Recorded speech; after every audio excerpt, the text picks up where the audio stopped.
How many different ways can you show a character waking up in the morning? Stirred by an alarm clock? Just waiting for it to go off on an exciting day? Wall. Hidamari Sketch is already a great manga with lovable characters and good humor. Yet despite taking place in the familiar high school setting, it creates unique scenarios through housing the cast in the same apartment complex. But through the direction of Akiyuki Shinbo, well known for his work on Bakemonogatari and Madoka Magica, it's taken to a new level of imaginative and engaging visuals that turn otherwise fairly normal events and makes them strikingly memorable. To break down one of these, I take you to the first episode of the second season, in which the main character, Yuno, is given a nickname by her new friend Miyako. But thanks to Akiyuki Shinbo, it couldn't possibly be that simple.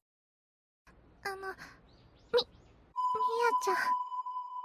何ゆのっち。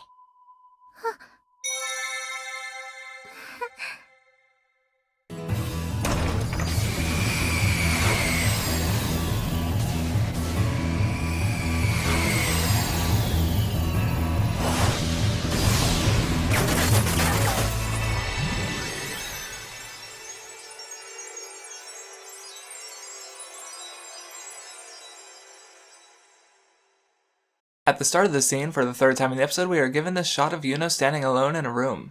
The colors are reminiscent of her new school, which takes on an alien feel through its unfamiliarity. The architecture seems firm and archaic, while the bright lighting leaves dark shadows, creating eerie contrast. This shot holds that dormant fear that she won't fit in or make any friends at her new school due to her perceived lack of ability or shyness. Yuno's apprehension and lack of self-confidence are as core to her character as her hardworking nature and cuteness, but this lonely-looking room is blown open by a hail of crosses.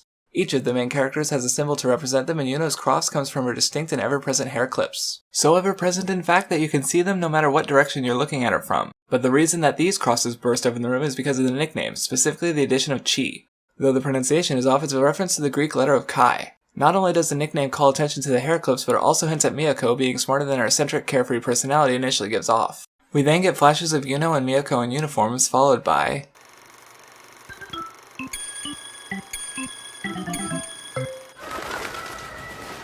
While this episode is chronologically the first chapter of the manga, it's still the first episode of the second season. The audience has seen Yuno and Miyako as friends, and they've heard the nickname Yunochi several times. More importantly, there is a countdown and the flying birds. So often these signal the start of the episode. Yet when it happens this time, it's more than halfway through. That's because Hidamari Sketch starts here. Not with Yuno passing her exam, not with her arriving at the Hidamari apartments, but when she makes her first friend there. Though art is the focus of the school, it's not the dominant element of the series. It's an interest in art that brings most of the cast here to study away from home at Yamabuki, but not all of them, emphasized through Nazuna, who's in general education rather than art. Instead of drawing, they're more likely to be simply hanging out or getting guidance from each other when it comes to living alone or whatever else is troubling them. This scene doesn't even happen in the original source material, yet it gets so much across about its characters in these 40 seconds. You'll never like the show as much as I do, but watch it! Watch it! Watch it!